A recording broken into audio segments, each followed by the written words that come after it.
Hey, what's going on, everybody? Steve here, Rake and Profit over rakeandprofit.com. Coming back to you with another video, possibly under the influence a little bit. It's about 11 o'clock right now at the eBay to Amazon Mastermind. I'm here with Dan, and Dan's been doing eBay to Amazon for how long now?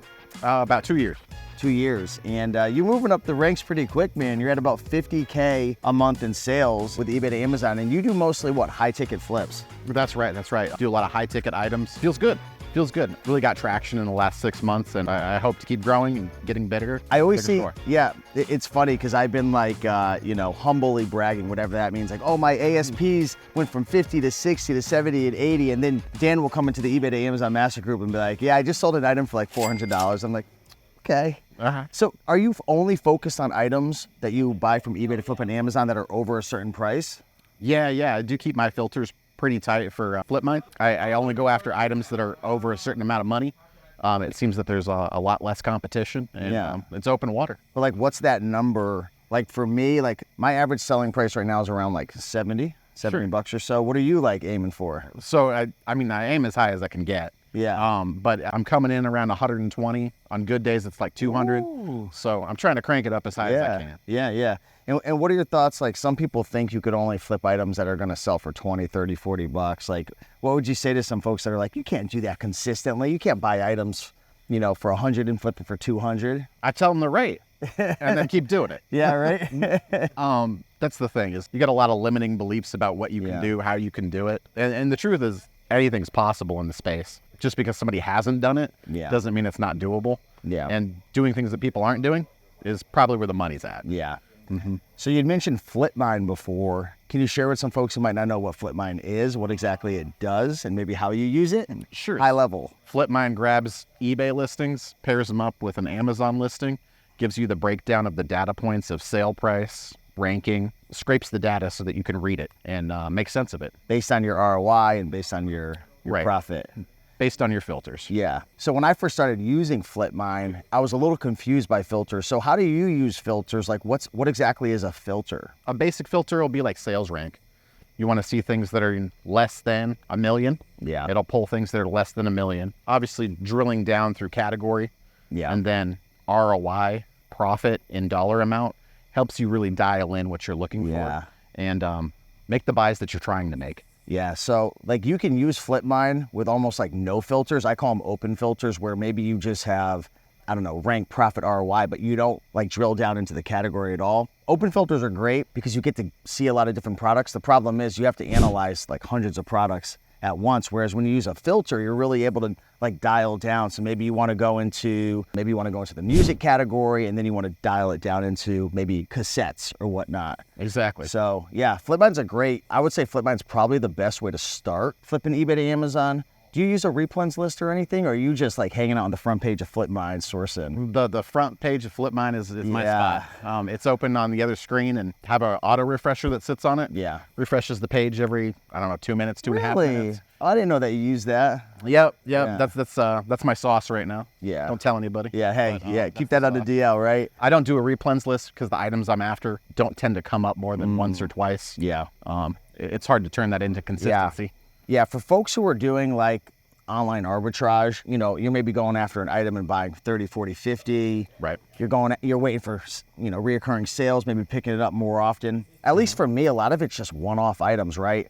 I'm on the front page of FlipMine, it comes up, I buy it, and then I might not ever see it again. Exactly. It's a one-time thing, and that's okay. Yeah. There'll be more deals later. Do you ever buy like 3 or 4 or 5 of an item? Like if a seller, say you're going after like maybe a rare Milwaukee tool or something like that, or just a profitable one, and they have like 4 or 5. Will you ever buy all of those at once, or are you just going one, then flipping, then maybe replenishing down the road if you see it again? So it does depend a lot on the sales volume and what I think I can sell in a month. Yeah. So I've gone as far as 60 deep. Really? Sometimes I only buy like half the stock. Wait, I think I saw a post in the master class in the Facebook group. What was that? Like, not what was the item, but you spent a lot of money, didn't you? Like $5,000 or something? I did. I found it's those deals that you find that just make sense. We got Roma the Roamer screaming, what's the ASIN, right? Exactly. So how much did you spend again on that, you said? I think it was $6,000. I think I dropped $6,000 on one item because it just made sense. All from eBay?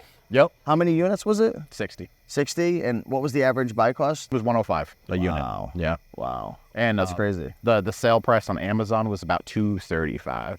So the numbers just made sense. And how long do you think it's going to take to sell out of all of it? They're sold. Oh my God. They're gone. Really? Yeah. Now, are you FBM or FBA? That's FBA. I sent it to Amazon. They handled it. Wow. They were gone in 2 weeks. Interesting. Interesting. So how are you selling eBay to Amazon without invoices? See how when I have a couple, just so folks know, I've had a couple, what are those seltzers we're drinking, the White Claws. So I just go right to the point. How are you flipping from eBay to Amazon with no invoices? How are you not suspended? You know, take it easy, you take it carefully. There's high-risk products, there's low-risk products. Knowing your market and your buyer are a huge deal. Yeah. It's a lot easier when you're checking in your own inventory and then sending it to Amazon because you get to see the stuff. So you mean like not prepping it? You're not, you're not using a prep center.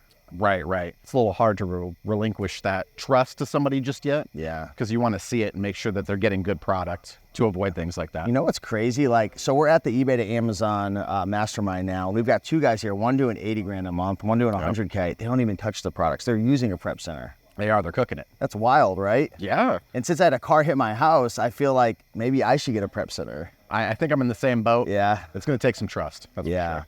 I hear a lot of prep centers require you to like use their system. So like use Inventory Lab or, do you use Inventory Lab? I do. I love Inventory Lab. That's how I base a lot of my growth beliefs. Yeah. Is on what my current inventory looks like and how that's grown over time. Yeah.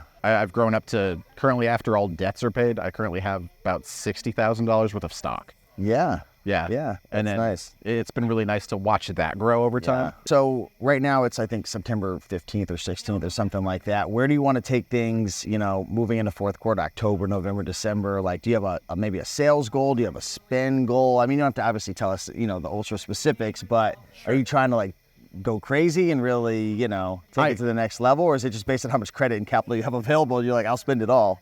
I will spend it all. Yeah. That's the plan, is to get all the money deployed. But I'm not going to change what I'm buying just based on the quarter. I try to target my buyer and not so much the items. I go after people that are looking for high ticket things, and it's usually businesses. Businesses' buying conditions don't usually change. Yeah, and they return items less as well, typically. Quite a bit. Yeah. Yeah. And they're not paying with their own money. Yeah. So it's a little bit different of a care profile for them. Yeah. So you use FlipMine to do your sourcing. You're listing with Inventory Lab. Let's not let Avery hear. Let's keep that down.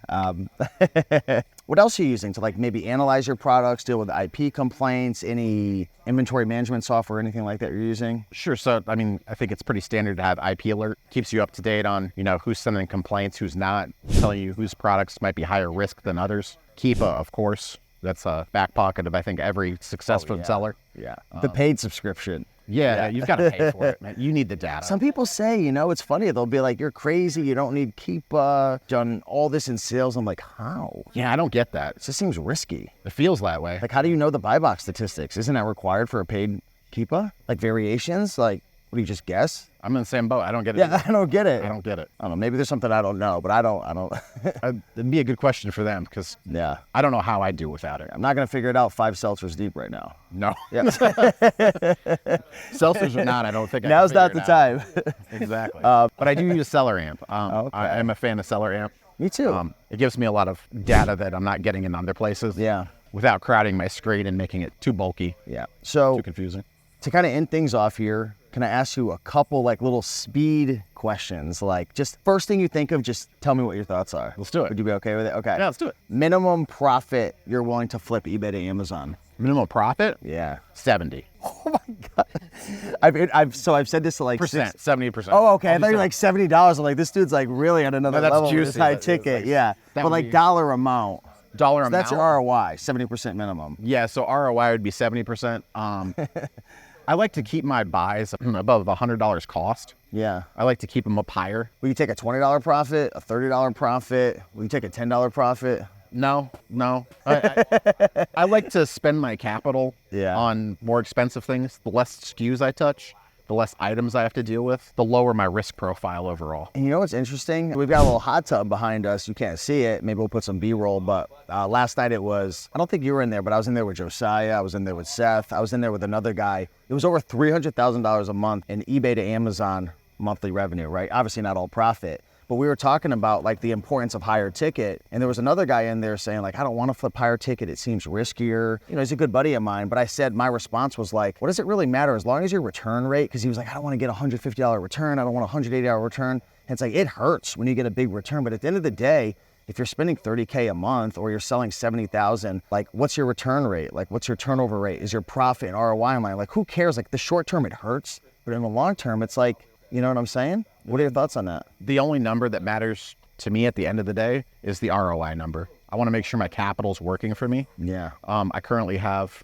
like a 10% return rate. It's a bit higher than... Mine was at 4, and now it's up to about 7 to 8 because I'm getting more into like tools and business, industrial, and electronics. I think that's normal. But it's not all a complete loss all because you get a return. No, it's not at all. Yeah. The cost of doing business. Yeah. It really is. I don't worry about it too much. I still get like hurt when I see the return. Yeah. In my email I turn my emails off. I don't want to see it. It's a little disheartening. Yeah. Yeah. It's definitely a bummer. What's your favorite category to go into? E to A, eBay, Amazon. Industrial and business equipment. I mean, like electronics. Yeah. What's your pet peeve? Like, what drives you nuts when you're like on Amazon and like maybe you're going against a competitor, like price tanking, or if they like, is there something that just annoys you what other Amazon sellers do? Yeah, the price taking will always get everybody. I don't deal with as much of it. When I hop on a listing, I typically see the same people again and again. Yeah. That's kind of how I know I'm running into a good deal because, I mean, the hive mind agrees that it's a good product. Any tips for how you avoid counterfeit items from eBay to Amazon? Because it could get a little bit tricky. No, it definitely can.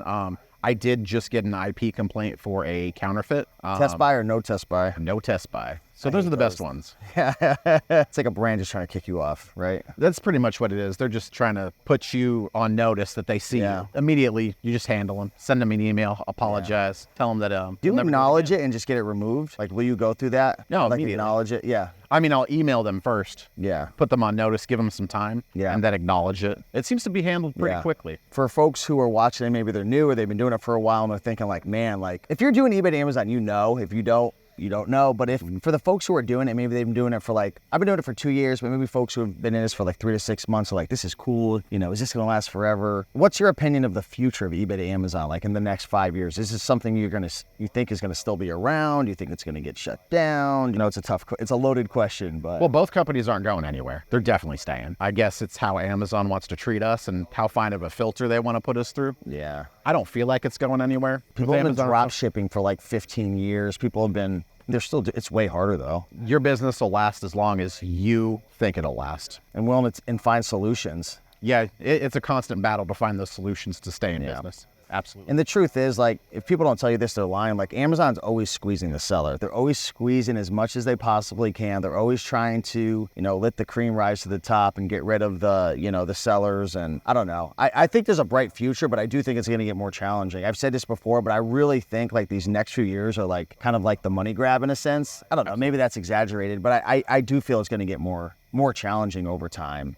I would agree with that. I think Amazon in general. Sorry to cut you off. Yeah. No. I feel like the harder it gets, the more profit there will be. Yeah. Because there's going to be less people doing it. Yeah. Less people willing to put in the work to find the money, find the deals. It's the same with thrift stores too, to be honest. Like, I've got some beef with thrift stores because I don't like how they try to like perceive that they're like there to help everybody in the community, but then like you like read into it and like they're not really donating much and they're raising like prices of books from like $2 for the community to $12. Who the heck in the community is going to buy a book for $12? Especially from them. They know it's resellers, right? Yeah. It's kind of a good thing in a sense when the books go up a little bit because less and less competitors are going to go to the thrift store. Exactly. Right? You're still going to pay $12 for a book that flips for 60, right? Yep. So lowers your competition. Yeah. So final words you would give to folks who maybe want to start eBay to Amazon. You started 2 years ago. You took my masterclass though, right? Yeah, absolutely. Why did you take it if you were already doing it? That's a really good question. I never asked you that before. It's the seltzers asking you right now. So I'm a firm believer in paying for somebody else's knowledge with money instead of my time. Because I'm sure I could have figured it out, sat there and put in the hours. Steve has a great program that condensed it for me, and I'm more than happy to put up that money to make it happen. And I thank you for that. Oh, because it's an excellent course. I don't know, where were you when you first started? I appreciate that. Have you grown since then? Oh, absolutely. Prior to the courses, I was just selling hype sneakers Funko Pops. Oh, yeah. I was on the hype train. In a bunch of cook groups. We were flipping stuff, but it wasn't consistent. And I needed something that was more consistent that I could rely on. Yeah. That's what I found. Looks like you turned it into your own little system. And what I respect about Dan is like, I don't talk about like super high ticket. He took that and just like, credit to you, man. You like just found your own little little highway and you're riding down it, you know? Absolutely. Yeah. I believe that finding your own niche is going to be where the money's at. Yeah. And if you're thinking about doing it, just do it. The sooner you start, the better off you'll be. Put in the work now. You don't get left behind. We don't know how long this opportunity is going to be here. And the sooner you start, the sooner you're going to be better off.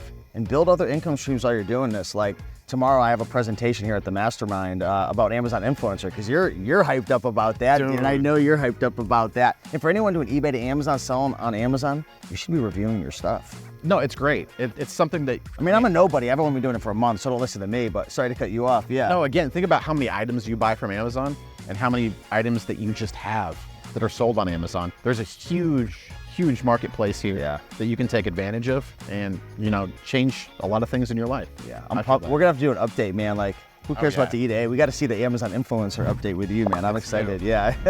I can't wait to get after it. Yeah, well, hey, thank you so much, man, for coming on. Back to the seltzers. Much love. Take care. Thanks, guys.